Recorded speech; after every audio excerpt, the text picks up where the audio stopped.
Saya katakan sangat penting karena ini sering disalahpahami oleh sebagian orang. Kita ini sebagai muslim, terlepas apapun mazhabnya, lebih banyak yang menyatukan kita ketimbang yang membedakan. Saya kira di sini semuanya sepakat, kecuali orang-orang fanatik. Biasanya Pak, orang yang suka pintar nyari-nyari perbedaan, senggol sana, senggol sini, menyesatkan ini, menyesatkan itu, merasa dirinya yang paling sunnah, yang lain ahlul bid'ah, itu biasanya orang-orang fanatik. Kalau kita bersikap dewasa, berpikir secara jernih, namanya muslim, syahadatnya sama, kiblatnya sama, kitab sucinya sama, nabinya sama, rukun imannya sama. Hanya saja kadang-kadang ada perbedaan. Perbedaan ini ada kalanya punya landasan, ada kalanya penyimpangan. Saya ulangi, orang muslim lebih banyak yang menyatukan mereka ketimbang yang membedakan. Kalau kita mau telaah ajaran Islam, banyak samanya kita itu. Apapunlah itu namanya. Muslim Sunni, Muslim Syiah, Muslim Salafi, Mu'tazilah, Ibadiyah, dalam mazhab akidah. Dulu ada Jabriyah, Qadariyah, dan segala turunannya. Dalam fikih ada mazhab Syafi'i, Hambali, Maliki, Hanafi, dan mazhab-mazhab fikih yang lain. Cuman yang masyhur 4 itu. Itu mazhab-mazhab, saya mau bilang, mazhab-mazhab yang berbeda dan beragam itu, ada kalanya mereka berbeda pendapat dan semuanya punya landasan. Terutama dalam masalah fikih, Pak. Gak usah merasa mazhab Syafi'i lebih benar dari mazhab Hanafi. Gak begitu ceritanya. Allah itu sengaja membuat umat muslim, khususnya ulamanya, berbeda pendapat supaya Islam ini bisa diterapkan sepanjang zaman. Banyak opsi akhirnya. Memudahkan tujuannya, beda mazhab itu. Dalam mazhab fikih, yang 4 itu, yang satu ngikuti Quran, yang lain ngikuti Quran.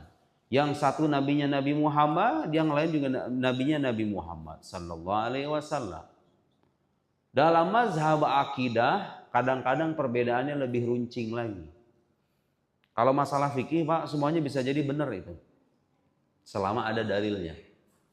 Tapi kalau menyangkut akidah, itu pilihannya 2. Ima yang ini benar atau yang itu menyimpang.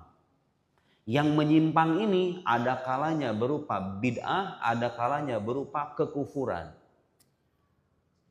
Saya mau bilang sekarang, orang muslim ini meskipun berbeda pendapat sesekali dalam masalah akidah, selama pokoknya sama gak boleh dikafirkan. Selama pokok akidahnya sama. Apa Ustaz pokok akidah itu? Rukun iman, Pak. Paling gampangnya rukun iman. Percaya dia rukun iman, iman kepada Allah, malaikat, kitab suci, rasul, hari akhir, qada dan qadar. Kamu percaya semua itu, tidak boleh kepada siapapun mengkafirkan orang itu, walaupun dia sesat. Tapi kan menyimpang. Ya, yang menyimpang ini saya bilang ada kalanya mengkafirkan, ada kalanya tidak. Nah, sekarang sayangnya 1000 sayang kita menjumpai. Ini lihat Pak. Saya dididik di Al-Azhar, dididik untuk melihat keragaman umat Islam itu sebagai perbedaan yang bisa dimaklumi secara umum. Tapi kita tahu ada penyimpangan-penyimpangan di beberapa mazhab ini. Gimana dong yang menyimpang ini? Diluruskan secara terdidik, secara akademik, pakai dalil, bukan caci maki, bukan provokasi. Ini ustadz bid'ah, ini ustadz sunnah. Enggak. Kasih tahu aja, ini salah, ini benar. Udah selesai, biarkan semuanya saudara kita. Sekarang sayangnya kita jumpai orang yang merasa satu kelompok yang merasa dia itu paling mengikuti sunnah Nabi, yang lain dipandang sebagai ahlu bid'ah. Nih, yang mau saya bahas dan saya tuntaskan malam hari ini, kita mau bahas bid'ah itu apa sebetulnya. Soalnya banyak banget Pak, orang dikit-dikit bilang, oh ini bid'ah, nggak ada dasarnya.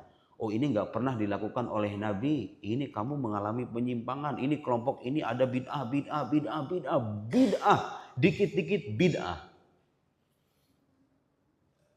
Apa bid'ah itu artinya? Sebelum kita menuduh kelompok lain ahlu bid'ah, karena ini terus terang Pak, ini yang kadang-kadang memperkeruh persaudaraan orang muslim.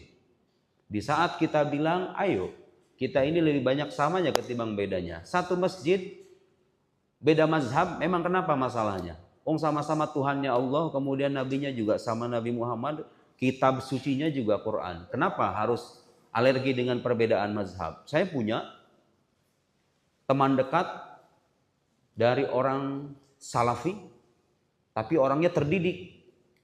Dia tahu saya beda dengan dia beda dengan saya, tapi kita bersahabat aja tuh. Saya juga punya teman orang Syiah. Dia kadang-kadang ngasih hadiah, kadang-kadang kita berpelukan, biasa aja tuh. Tapi kan Syiah ada kesesatan Ustaz. Saya juga tahu. Saya juga belajar itu kesesatan Syiah. Saya juga belajar kesesatan Salafi. Saya juga belajar kesesatan mazhab-mazhab lain. So what? Masalahnya apa? Kalau terjadi kesesatan dan penyimpangan cukup kita luruskan secara akademis, secara intelektual. Bukan dengan caci maki, bukan dengan memusuhi saudara sendiri. Saya ingin mengoreksi dan meluruskan pemahaman sebagian orang tentang bid'ah ini. Karena ini seringkali memicu kerisuhan dan kerusuhan di kalangan umat muslim. Dan memecah belah persaudaraan mereka. Bapak Ibu sekalian, perhatikan. Mic-nya kurang dekat. Udah kencang ini. Tes, udah kencang. Nah, udah. Sesuatu yang baru yang tidak ada di zaman Nabi itu tidak semuanya terlarang. Catat ini baik-baik. Oke, Ustadz. Tapi ada orang yang punya pandangan, enggak, pokoknya kalau Nabi enggak melakukan berarti haram. Oke, kita uji sama-sama ya. Saya mau tanya, mushaf Al-Quran di zaman Nabi ada enggak? Oh, tidak ada. Ada enggak muslim sekarang yang mengingkari bahwa pembuatan mushaf ini baik? Padahal enggak ada loh Pak di zaman Nabi. Nabi enggak melakukan itu. Nabi tidak melakukan pembukuan mushaf Al-Quran. Tanya sama sejarawan, ada nggak mushaf di zaman Nabi? Nggak ada. Mushaf komplit, susunan mushaf Al-Fatihah, Al-Baqarah, Al-Imran dan seterusnya seperti yang kita lihat sekarang, zaman Nabi nggak ada. Terus kalau begitu bid'ah bukan? Itu bid'ah. Tapi bid'ah yang bagus. Iya kan? Apa ada orang yang bilang, oh jangan pakai mushaf Al-Quran karena Nabi tidak pernah menggunakan mushaf? Gak ada kan yang bilang kayak gitu kan? Buktinya semua sekte Islam menggunakan mushaf Al-Quran. Itu bukti paling nyata Pak, bahwa tidak semua hal yang tidak dilakukan oleh Nabi itu otomatis terlarang. Bapak cek deh di Al-Quran, ada gak perintah dalam Al-Quran? Perintah secara jelas untuk membukukan mushaf Al-Quran, ada gak? Ada. Yang ada adalah jaminan dari Gusti Allah bahwa Quran ini terjaga. Inna nahnu nazzalna dzikra wa inna lahu lahafidun. Sesungguhnya kamilah yang menurunkan Al-Quran dan kami pula yang akan menjaganya. Cari dalil bahwa kita harus mencetak mushaf Al-Quran. Dalil dari Al-Quran kan gak ada. Ayo, itu gak ada di zaman Nabi, tapi ada di zaman setelahnya. Bid'ah apa bukan? Bid'ah, tapi itu bid'ah yang bagus. Bapak tahu nggak ilmu tajwid yang Bapak pelajari itu? Ada namanya idgham bi gunnah, idgham bila gunnah, izhar, ikhfa, iqlab dengan segala rinciannya. Tanya deh sama sejarawan. Itu ilmu tajwid ada nggak di zaman Nabi? Bagus. Kenapa sekarang Anda baca Quran dengan menggunakan tajwid? Kalau memang Anda ingin punya prinsip, saya ingin mengikuti Nabi, yang tidak dilakukan oleh Nabi, saya tidak mau lakukan. Ayo. Gak ada tuh ilmu tajwid. Dengan dalam arti rinciannya loh Pak ya. Bukan berarti Nabi dan sahabat baca Quran tanpa tajwid. Awas. Mereka baca Quran dengan tajwid. Cuman ilmunya belum dikodifikasi. Belum dikumpulin. Belum dibikin bab per bab gitu loh. Itu bid'ah juga Pak. Pernah nggak nemu kitab ilmu nahwu di zaman Nabi? Gak ada. Adanya belakangan ilmu nahwu, ilmu sorof, ilmu usul fikih, ilmu mustalahul hadis. Itu hampir rata-rata ilmu-ilmu keislaman yang dipelajari oleh para pelajar muslim sekarang di berbagai belahan dunia. Zaman Nabi kagak ada. Jadi kalau ada orang bilang, ini tidak pernah ada di zaman Nabi, otomatis haram. Oh, itu berarti ada yang error dengan isi kepalanya. Terus bagaimana Islam bisa berkembang? Saudara, kalau memang semua hal yang tidak dilakukan oleh Nabi otomatis haram, gimana kita mau berkembang dunia ini? Agama ini kan Allah peruntukkan sampai hari kiamat tuh. Budaya manusia berkembang, cara berpikirnya berkembang, ya kan? Bagaimana Islam bisa beradaptasi dengan perkembangan zaman itu? Kalau dikit-dikit, ini nggak pernah ada di zaman Nabi, otomatis haram. Wah, ketinggalan zaman itu agama begitu. Terus bagaimana Ustadz ukurannya? Ini bid'ah terlarang atau nggak terlarang itu? Gampang aja Pak. Bid'ah terlarang atau tidak terlarang itu dilihat dia bertentangan dengan syariat apa enggak. Punya landasan dalam syariat apa enggak. Contoh nih Pak ya, contoh. Kita bicara sekarang yang ringan-ringan dulu. Saya sebagai Ustadz misalnya malam hari ini mengumumkan pada bapak-bapak semuanya, Pak, ada namanya puasa sunnah hari Minggu. Saya menganjurkan jemaah saya besok hari Minggu, hari kita berlibur kan, Bapak kan kosong semuanya. Kemudian saya dengan mengatasnamakan agama menganjurkan besok Bapak puasa namanya puasa hari Minggu. Padahal gak ada landasannya. Dan saya mengatasnamakan Nabi Muhammad. Nabi Muhammad ini yang memerintahkan kita puasa. Karena hari Minggu itu hari libur kita kerja. Saya mengatasnamakan Nabi Muhammad menyangkut sesuatu yang gak ada landasannya. Bid'ah bukan itu. Bid'ah, ngada-ngada itu. Ngada-ngada. Contoh lain. Bapak suka ngadain ulang tahun kan sama anak? Zaman Nabi gak ada itu Pak, perayaan ulang tahun. Boleh nggak? Tergantung. Kalau Bapak bilang, oh ini merayakan ulang tahun ini wajib, ini bagian dari cara menghormati syariat Islam, mengatasnamakan syariat Islam hanya untuk perkara merayakan ulang tahun doang, itu bid'ah itu. Tapi kalau merayakan ulang tahun sebatas menyenangkan anak, beli kue, tidak mengatasnamakan agama, ya boleh-boleh aja lah. Kenapa masalahnya? Sholat zuhur 4 rakaat bentuknya udah kita tahu semua dari mulai takbir sampai tahiyat. Bapak didiskon jadi 3 rakaat. Dengan alasan apa? Dengan alasan mendatangkan syariat baru misalnya, atau dengan alasan apapun yang jelas ngada-ngada tuh, ngotak-ngatik yang udah mapan. Boleh apa enggak itu? Enggak boleh. Karena itu formatnya udah final ibadah itu. Haji di bulan haji. Oh, sekarang antrian lama Pak. Bisa 30 tahun kita ngantri haji. Kita lebarin aja lah bulan hajinya. Tuh, kadang ada hal yang baru tuh. Gak ada landasannya dan bertentangan dengan syariat. Itu namanya bid'ah tuh kayak begitu. Maulid Nabi Pak.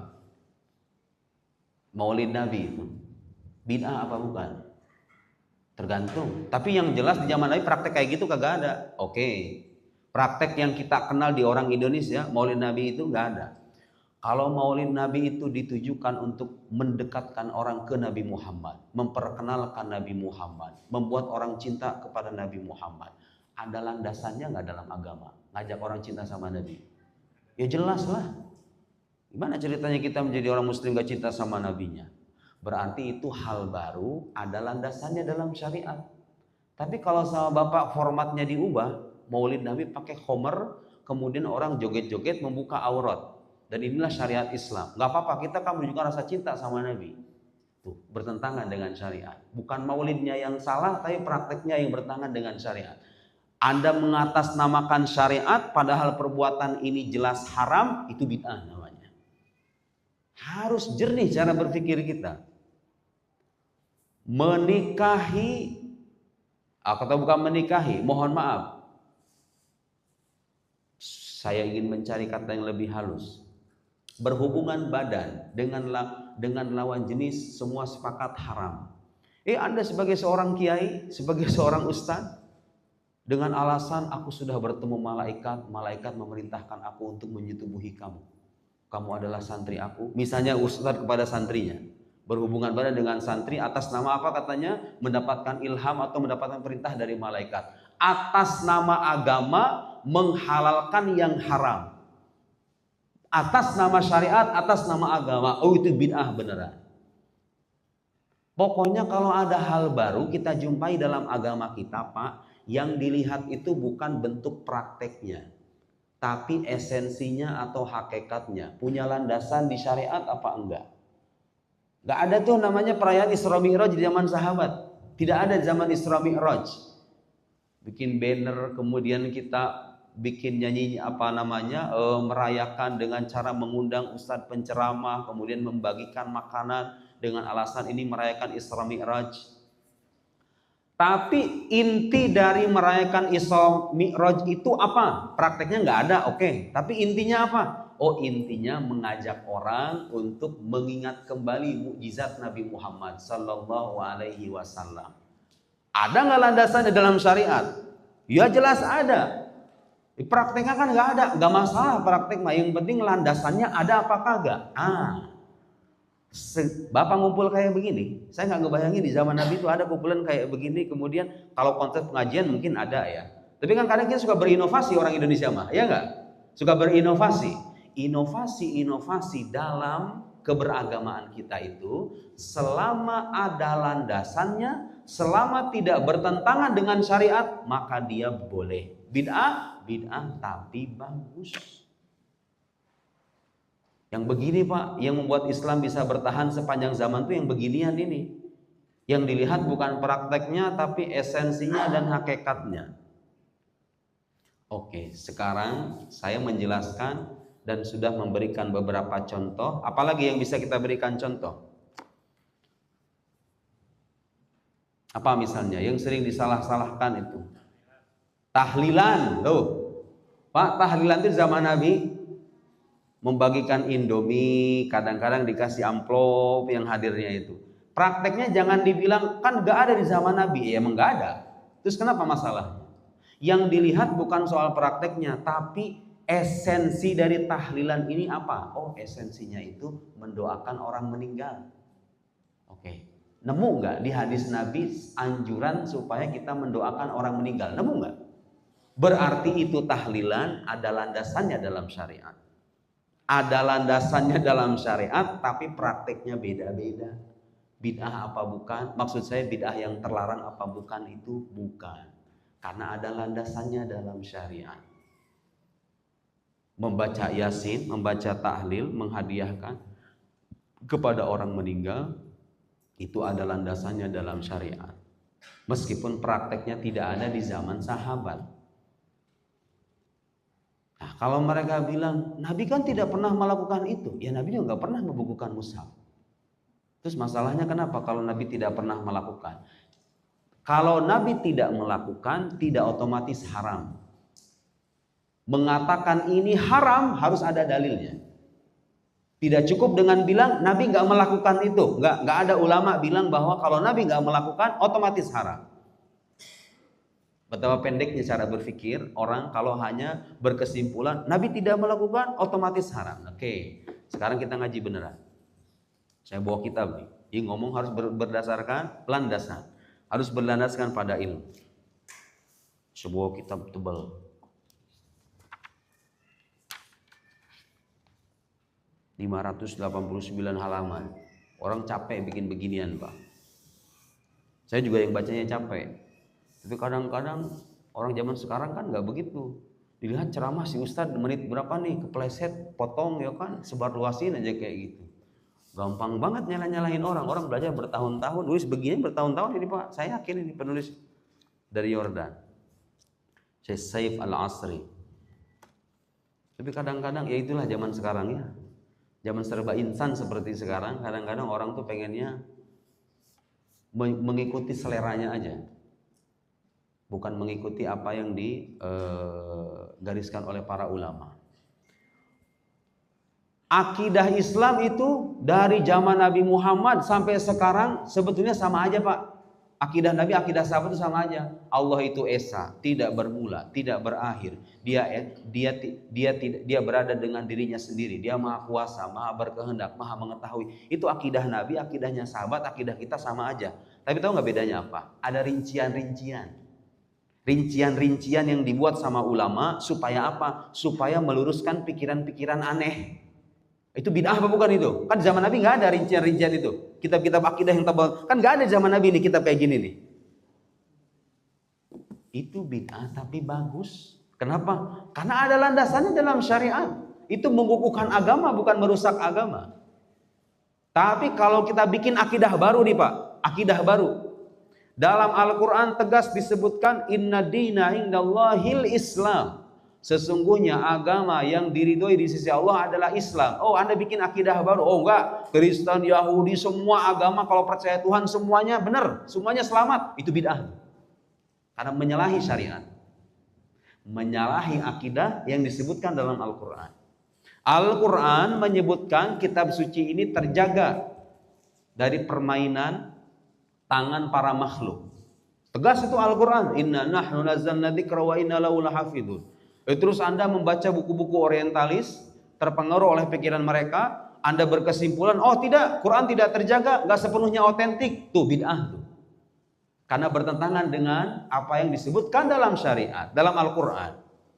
Segampang itu Pak, menakar ini bid'ah terlarang atau tidak itu segampang itu. Dilihat esensinya bertentangan dengan syariat atau tidak. Punya landasan atau tidak. Bu, di zaman Nabi perempuan-perempuan kalau sholat nggak pakai mukena. Saya aja di Arab nggak pernah ngeliat perempuan pakai mukena. Apa ada orang sekarang protes? Oh jangan pakai mukena, karena zaman Nabi nggak ada mukena. Oh nggak bisa. Itu bagian dari budaya yang kemudian tidak bertentangan dengan syariat. Budaya orang Indonesia diterapkan sebagai salah satu pakaian dalam sholat, sarung juga. Tapi kan kita nggak mengklaim. Kalau saya bilang sama jemaah saya, kamu semuanya wajib pakai sarung, tidak boleh ada pakaian lain dalam sholat kecuali sarung. Dan saya mengatasnamakan agama, itu baru bid'ah. Paham nggak Pak maksudnya? Kalau saya mengatasnamakan agama, tidak boleh ada pakaian lain selain sarung. Pokoknya setiap muslim yang sholat tanpa menggunakan sarung maka sholatnya tidak sah. Itu bid'ah itu. Bid'ah. Segampang itu. Lihat. Imam Syafi'i. Gak ada orang muslim Indonesia yang gak tahu Imam Syafi'i. Ini imam kita. Al bid'atu bid'atan. Bid'ah itu ada dua macam. Kata siapa? Bukan kata saya. Imam Syafi'i. Mahmudah wa madhmumah. Ada bid'ah yang terpuji, ada bid'ah yang tercela. Adil ini. Pandangan kayak gini adil. Fama wafaqas sunnah fahuwa mahmud. Bid'ah yang sesuai dengan sunnah Nabi, maulid Nabi, Isra Mi'raj, tahlilan, apalagi ziarah kubur. Ziarah kubur sunnah apa bukan? Sunnah. Apa yang sering dibid'ahkan dari ziarah kubur? Oh, Anda nyembah kuburan katanya. Setahu saya nggak ada tuh Pak orang muslim nyembah kuburan. Orang muslim itu rata-rata kalau ziarah kubur imam mendoakan mayit atau dia minta didoakan oleh mayit. Dan ingat, mayit ini bukan orang mati loh ya. Saya mau tahu sekarang, ada nggak akidah Islam yang bilang kalau orang sudah mati, rohnya juga ikutan mati? Ada nggak itu? Nggak ada. Akidah Islam yang benar menyebutkan setelah manusia mati, rohnya itu hidup di alam namanya alam barzakh. Namanya hidup kan ngedenger. Kayak saya datang ke Pak Kiai, saya datang ke Kiai saya, Pak Kiai tolong doakan saya supaya studi saya sukses. Saya minta didoain sama Kiai waktu hidup. Apa salah itu, Pak? Saya yakin betul bahwa Allah lah yang mengabulkan hajat saya. Cuma saya merasa dosa saya terlalu banyak. Terus saya ini orang yang banyak lalai. Ini kebetulan orang soleh, minta didoain doang. Masalahnya apa minta didoain? Ada yang bertentangan dengan syariat nggak, Pak? Kalau kita minta didoakan. Minta didoakan sama orang soleh. Oh Ustadz, kalau dalam keadaan hidup mah nggak apa-apa. Tapi kalau sudah mati, saya mau nanya sekarang, kenapa kalau sudah mati nggak boleh? Kan sama-sama hidup. Sama-sama hidup. Anda lupa itu ya? Bahwa ketika di dunia dia hidup, di alam barzakh dia juga hidup. Apalagi orang soleh. Makanya ulama Ahlus Sunnah wal Jamaah tidak mengharamkan namanya tawasul. Karena inti tawasul itu bukan nyembah wali, bukan nyembah orang soleh. Kita itu minta sama Allah melalui orang ini, seolah-olah kita minta didoain sama orang ini. Tapi permintaan kita kepada Allah saja. Itu bedanya, Pak. Kalau Anda datang ke kuburan menyembah Syekh Abdul Qadir Jilani, menjadikan dia sebagai Tuhan selain Allah, baru itu bid'ah beneran. Dan itu menjatuhkan Anda dalam kekufuran. Tapi setahu saya nggak ada orang Muslim kayak gitu. Coba aja Bapak kalau nggak percaya tanya sama yang suka ziarah Wali Songo itu misalnya. Di Indonesia kan banyak orang yang suka ziarah Wali Songo. Itu boleh ditanya, Pak. Kalau kita di Tangerang, di daerah saya ada namanya Abah Uci. Terkenal itu Abah Uci. Tapi sekarang makamnya nggak pernah sepi itu. Bapak boleh tanya, kalau betul ada orang nyembah Abah Uci, mohon datangi saya pengen tahu itu orangnya kayak gimana itu. Nyembah Abah Uci gitu kalau misalnya ziarah. Nggak ada. Hanya saja ada saudara-saudara kita yang gampang sekali berburuk sangka. Orang ziarah kubur disangkanya menyembah kuburan. Ini bid'ah. Nah, bid'ah kata siapa? Nyembah ziarah kubur, kita mengingat kematian, mendoakan orang yang meninggal. Sesekali kalau orangnya soleh, kita bertawassul dalam arti minta didoakan oleh orang ini. Tapi kita yakin dan hakul yakin, Allah lah yang mengabulkan doa kita. Apa yang bertentangan dengan syariat, dengan kebiasaan kayak begitu? Kita harus cermat. Membedakan hal baru yang bertentangan dengan syariat dengan hal baru yang prakteknya nggak ada tapi landasannya ada dalam syariat. Nah yang nomor 2 ini nggak bisa dipandang sesat. Wama fama wafaqas sunnah, yang sesuai dengan sunnah maka dia terpuji. Wama khalafaha fahuwa madhmum, yang bertentangan dengan syariat maka itu tercela. Imam Syafi'i, ini saya kalau mau bacain Pak, tuh lihat tuh. Banyak sekali ulama. Yang tadi saya omong itu bukan pandangan saya. Itu pandangan yang diwariskan oleh ulama-ulama besar dalam sejarah Islam. Bahwa bid'ah atau hal baru tidak semuanya bisa dibilang tercela dan sesat. Kalau hal baru itu sesuai dengan syariat atau ada landasannya dalam syariat, maka dia tidak bisa dibilang sebagai bid'ah yang sesat. Imam Qadhi Iyad, Ar-Raghib Al-Asfahani, Abu Sulaiman Al-Khattabi, Al-Imam Ibn Abdul Bar, Imam Ibnul Jauzi, dan lain-lain. Nah, Bapak sering dengar kan hadis bilang kullu bid'atin dolalah wa kullu dolalatin finar, iyyakum wa muhdatsatil umur fa inna kulla muhdatsatin bid'ah wa kullu bid'atin dolalah wa kullu dolalatin finar. Hindarilah hal-hal baru dalam agama. Karena setiap hal yang baru itu bid'ah, setiap bid'ah itu sesat, setiap yang sesat itu di neraka.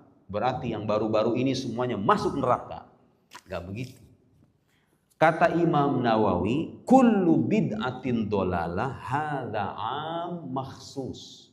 Itu lafaz umum, semua bid'ah sesat, tapi itu dikhususkan.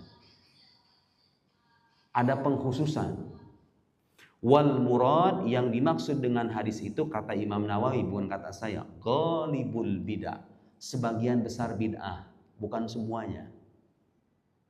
Nah, sebenarnya ini penjelasan tergantung kita memaknai bid'ah itu apa. Kalau bid'ah diartikan mengerjakan sesuatu yang tidak dikerjakan oleh Nabi, maka sah kita membagi bid'ah ke dalam bid'ah yang terpuji dan tercela. Maulid, Isra Mi'raj, apalah segala macam praktek tahlilan, itu kan perbuatan gak ada di zaman Nabi. Kalau Bapak memaknai bid'ah itu sebagai sesuatu atau pekerjaan yang tidak ditemukan di zaman Nabi, maka banyak sekali yang kita lakukan ini, termasuk pembukuan mushaf, mendokumentasikan ilmu-ilmu keislaman, itu nggak ada di zaman Nabi, itu bid'ah. Nah, ulama yang memandang bid'ah dengan makna seperti ini membagi bid'ah ke dalam dua bagian tadi. Ada bid'ah yang bisa diterima, ada yang enggak. Karena bid'ah itu maknanya versi mereka adalah mengerjakan sesuatu yang tidak ada di zaman Nabi. Ada ulama lain Pak bilang, oh bid'ah itu nggak begitu maknanya. Bid'ah itu segala hal baru yang bertentangan dengan syariat. Nah, bagi ulama yang memandang bid'ah dengan arti seperti ini, semua bid'ah memang sesat. Semua bid'ah dalam arti sesuatu yang bertentangan dengan syariat, maka dia sesat. Ya jelas, saya sepakat dan kita harus sepakat bahwa kalau ada sesuatu yang baru bertentangan dengan syariat, dilakukan atas nama agama, itu pasti sesat. Bisa dipahami ya? Tergantung kita memaknai bid'ah seperti apa. Sekarang saya akan bacakan bagaimana bid'ah yang hakiki. Kalau disebut kata bid'ah, ada sebagian ulama memandang, oh yang namanya bid'ah itu pasti sesat. Karena makna bid'ah versi mereka itu sesuatu yang baru yang bertentangan dengan syariat, makanya sesat. Nah, ada ulama lain memandang, oh enggak, bid'ah itu makna umumnya mengerjakan sesuatu yang tidak ada misal sebelumnya, tidak ada di zaman Nabi sebelumnya. Makanya dibagi dua tuh, ada yang terpuji, ada yang tercela. Jadi jangan mempertentangkan, ada orang bilang itu kullu bid'atin dhalalah, semua bid'ah sesat. Ya, semua bid'ah yang bertentangan dengan syariat. Semua bid'ah yang bertentangan dengan syariat dan tidak punya landasan dalam syariat itu sesat. Tapi bid'ah yang punya landasan dalam syariat bisa dipandang sesat atau enggak? Enggak. Jadi bid'ah menurut sebagian ulama itu maknanya saya bacakan sekarang. Kata Imam Qurtubi, wa haqiqatul bid'ah mabtudi'a waftutiha min ghairi aslin syar'iyyin. Sesuatu yang dimulai, maksudnya sesuatu yang baru ada gitu, tanpa landasan syariat, tanpa landasan syariat. Jadi yang oleh Nabi bilang semua bid'ah sesat, itu maksudnya bid'ah yang tidak punya landasan syariat atau bertentangan dengan syariat. Jadi benar Nabi bilang semua bid'ah sesat. Bid'ah yang dimaksud di sini adalah bid'ah yang betul-betul terbukti bertentangan dengan syariat. Adapun bid'ah yang tidak bertentangan dengan syariat, bahkan dia punya landasan dalam syariat, maka dia tidak bisa dipandang sebagai bid'ah yang sesat. Ada lagi ulama, ini pengertian dinisbatkan kepada Imam Syafi'i. Naam, Imam Syafi'i. Ma uhditha yukhalifu kitaban au sunnatan au atharan au ijma'an fahadhihi bid'atud dhalal. Yang dibilang semua bid'ah sesat, ini Pak, segala sesuatu yang dibuat-buat dan dia bertentangan. Tuh lagi-lagi tuh, ada kata kunci itu. Bertentangan dengan kitab, dengan Al-Quran. Bertentangan dengan sunnah, bertentangan dengan ijma' ulama. Itulah bid'ah yang sesat.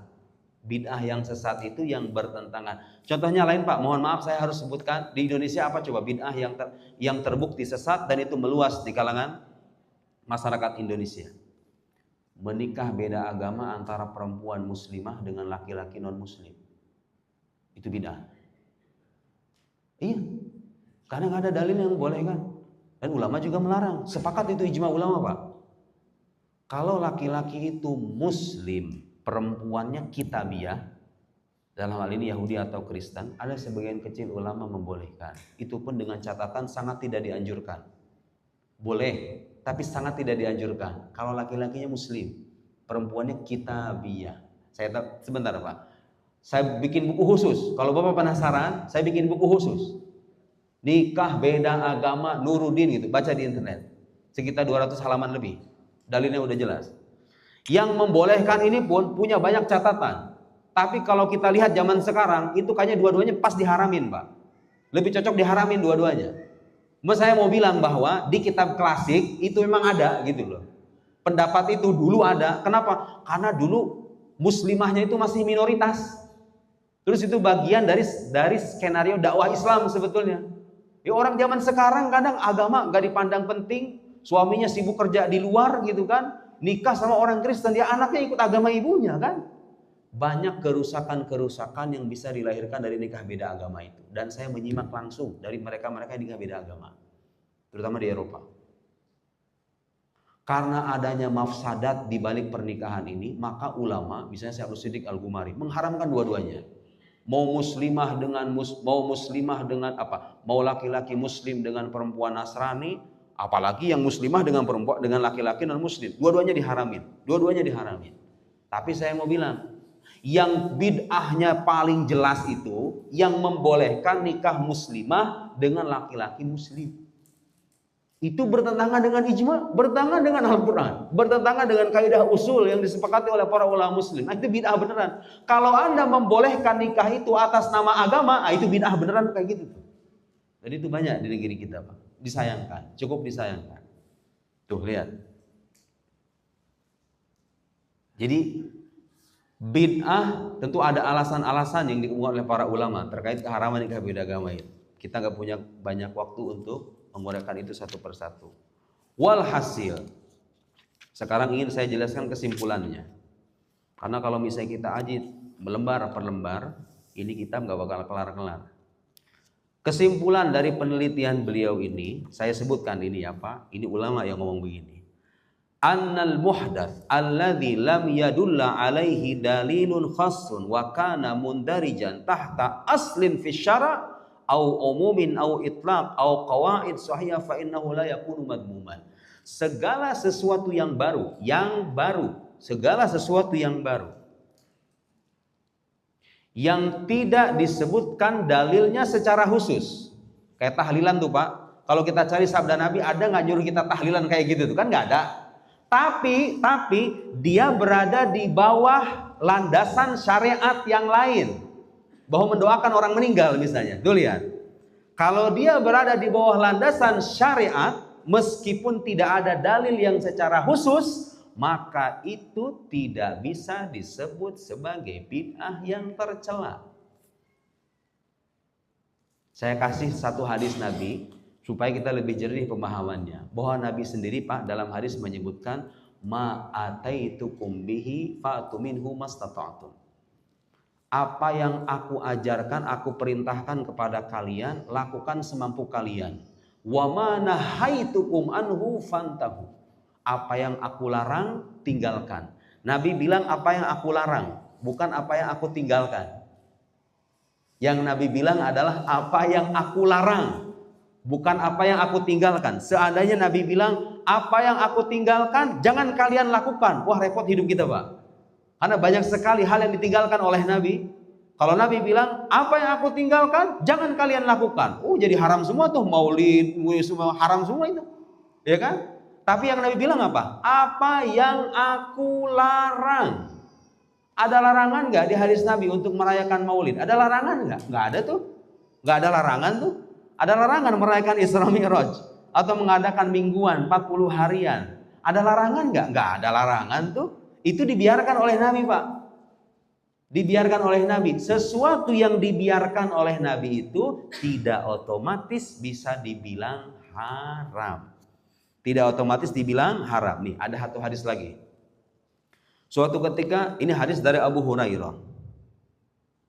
Rasulullah berkhutbah kemudian berkata kepada sahabatnya, ayuhan nas, wahai sekalian manusia, qad faradallahu alaikumul hajj. Allah telah mewajibkan haji kepada kalian. Fahajju, maka hajilah kalian. Faqala rajul, salah seorang sahabat bertanya sama Nabi, akullu amin ya Rasulullah? Rasulullah, haji itu setiap tahun maksudnya? Wajib setiap tahun? Fasakata, Nabi kemudian diam hatta qalaha salasan. Faqala Rasulullah kemudian berkata kepada orang itu, lau qultu na'am la wajib. Kalau saja aku bilang iya, maka haji itu akan wajib setiap tahun. Belum selesai ini hadisnya. Wala mastata'tum, dan kalian gak akan mampu. Kalau haji diwajibkan, itu ada orang sahabat nanya sama Nabi, haji itu setiap tahun Rasulullah diam. Karena kalau seandainya Nabi bilang iya, maka itu pasti wajib. Jadi wajib tiap tahun. Sementara itu memberatkan umatnya. Nabi gak mau memberatkan umatnya. Kemudian ada potongan sabda Nabi bilang begini, "Dzaruni ma taraktukum." Biarkan sesuatu yang aku tinggalkan untuk kalian. Kalau Nabi nggak komentar, nggak bilang haram, nggak usah banyak nanya gitu loh maksudnya. Artinya apa? Sesuatu yang tidak dijelaskan oleh Nabi ini adalah bentuk keluasan dari agama untuk kita. Kalau Nabi nggak melarang, nggak usah nyari-nyari dalil gitu kira-kira ya. Sengaja sama Nabi dibiarkan. Fa inna ma halaka man kana qablakum bi kathrati su'alihim. Umat-umat terdahulu itu celaka karena mereka banyak nanya sama nabinya. Banyak hal yang didiamkan sama Nabi, Pak. Sama orang zaman sekarang diharam-haramin. Nabi sendiri tidak mengharamkan sesuatu yang beliau biarkan itu. Nah, di sini ada hadis lagi, fa idza amartukum bi syai'in fa'tu minhu mastata'tum. Kalau aku memerintahkan sesuatu, lakukan semampu kalian. Wa idza nahaitukum, kalau aku melarang kalian, an syai'in fada'u. Kalau aku melarang, tinggalkan. Kalau aku melarang. Artinya ketika Nabi bilang, "Dzaruni ma taraktukum." Biarkan sesuatu yang aku tinggalkan itu biarkan, enggak usah nanya kalian. Berarti itu artinya apa? Kalau Nabi tidak melakukan, otomatis tidak menjadi haram. Tidak otomatis menjadi haram. Dia bisa menjadi haram kalau terbukti ada dalil yang mengharamkan atau terbukti bertentangan dengan syariat. Maulid sambil mabok-mabokan. Maulidnya mah benar. Praktek mabok-mabokannya ini loh yang bid'ah. Dan Anda mengatasnamakan agama lagi, menghalalkan yang haram. Misalnya ya, misalnya. Itu baru. Pandangan semacam inilah yang membuat Islam bisa bertahan selama berabad-abad. Karena pada akhirnya manusia itu punya kecenderungan, Pak. Punya kecenderungan untuk berinovasi. Ada budaya-budaya, ada tradisi-tradisi yang di sini nggak ada, di negara lain ada. Di negara kita ada, di negara sana ada, di kita nggak ada. Itu budaya dan tradisi yang beragam itu dilihat. Bukan dilihat prakteknya, dilihat esensinya, hakikatnya, intinya. Bertentangan dengan syariat atau tidak? Kalau bertentangan itu bid'ah. Kalau di atas nama agama. Kalau ada landasannya dari syariat dan tidak bertentangan dengan Al-Quran ataupun Sunnah, maka jangan dilarang. Ngomong-ngomong ini ada dari dalil-dalil lain sahabat Nabi ngomong-ngomong Pak, kadang membuat hal-hal baru. Nabi nggak melakukan sama sahabat dilakukan. Tahu di antara dalil yang banyak disebut oleh para ulama, sholatnya Sayyidina Bilal. Sayyidina Bilal itu punya kebiasaan habis wudhu suka sholat 2 rakaat. Nabi nggak pernah kayak gitu. Tapi Nabi nggak mengingkari perbuatan Bilal ini. Kalau betul sesuatu yang tidak dilakukan oleh Nabi itu otomatis haram, harusnya Nabi melarang Bilal. Banyak sekali dalil-dalilnya Pak. Saya kira itu sudah cukup. Dan itu sangat masuk akal sebetulnya. Ajaran Islam ini adalah ajaran universal berlaku sepanjang zaman. Kalau semua hal yang tidak dilakukan oleh Nabi dilarang, terus gimana agama ini mau berkembang? Bagaimana agama ini bisa diterima oleh budaya yang berbeda-beda, manusia yang punya kecenderungan dan background yang berbeda-beda dan seterusnya. Jadi yang Nabi inginkan itu apa? Kita menghidupkan spirit Islam, kita menghidupkan nilai-nilai keislaman, bukan mengcopy paste bahasa Indonesia. Zaman Nabi plek ketiplek harus kayak zaman Nabi, nggak bisa.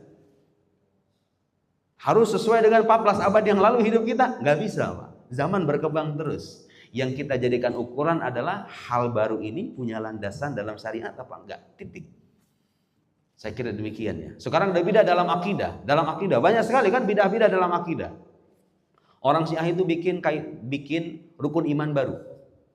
Selain rukun iman yang 6 itu ada namanya percaya kepada imamah. Percaya pada kepemimpinan. Bahwa pemimpin yang hak setelah Rasulullah itu adalah Ali bin Abi Thalib. Dan itu dijadikan akidah dalam akidah mereka. Dijadikan pokok akidah. Di saat Nabi sendiri tidak mewajibkan gitu. Bid'ah apa bukan itu? Bid'ah. Karena nggak ada landasannya. Kenapa harus dibuat-buat? Mereka juga punya keyakinan bahwa imam-imam setelah Ali bin Abi Thalib itu terjaga dari dosa. Iya, begitu keyakinan mereka. Terus mereka punya kebiasaan mencaci maki sahabat sebagiannya ya. Sebagian suka mencaci maki sahabat. Diteladankan nggak itu sama Nabi? Oh, Itu bertentangan dengan syariat. Nabi itu justru menuntun kita supaya menghormati sahabat-sahabatnya.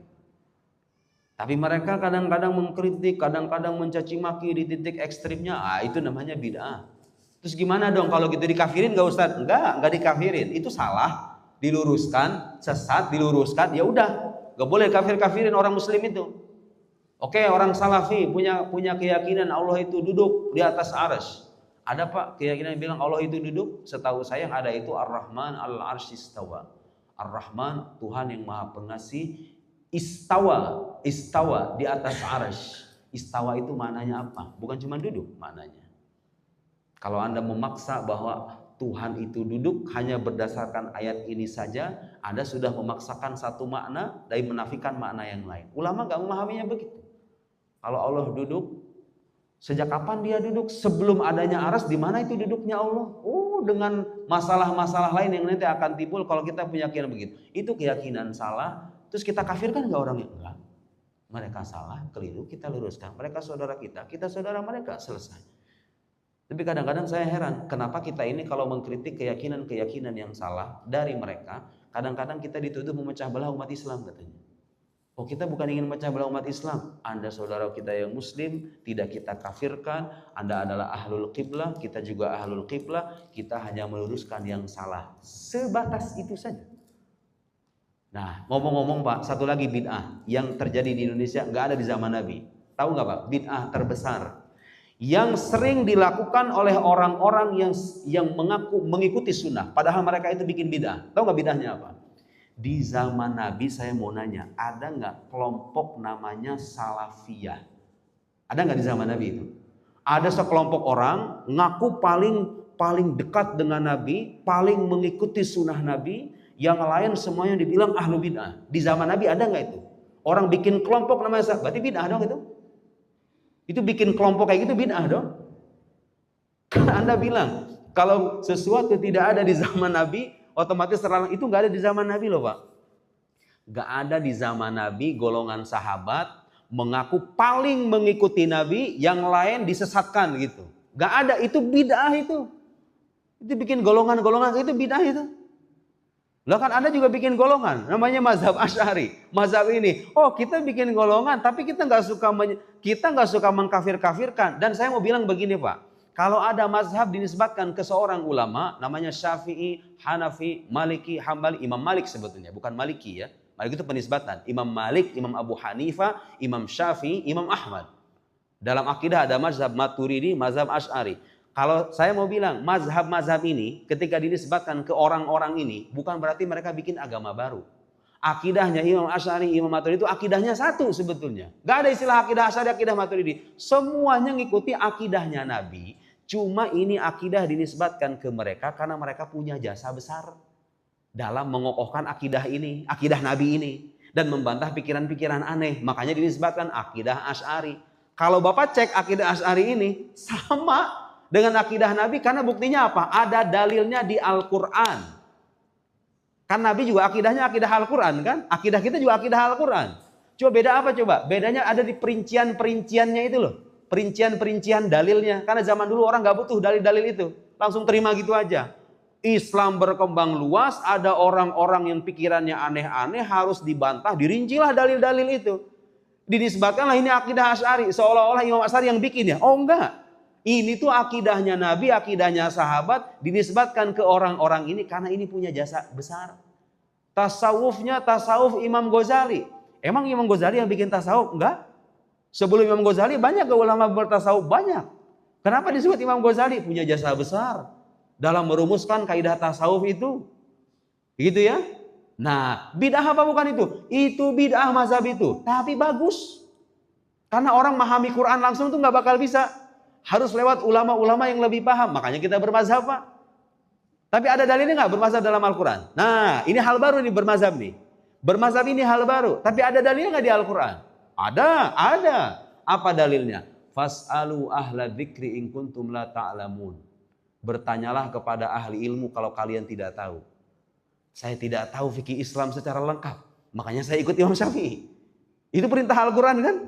Perintah mengikuti orang berilmu pada saat kita nggak tahu, itu perintah Al-Quran. berarti bermazhab. Ada landasannya nggak di Quran? Ada. Nah sekarang saya mau nanya sama orang-orang yang selalu menganggap ini paling sunnah, yang lain ahlu bid'ah semuanya.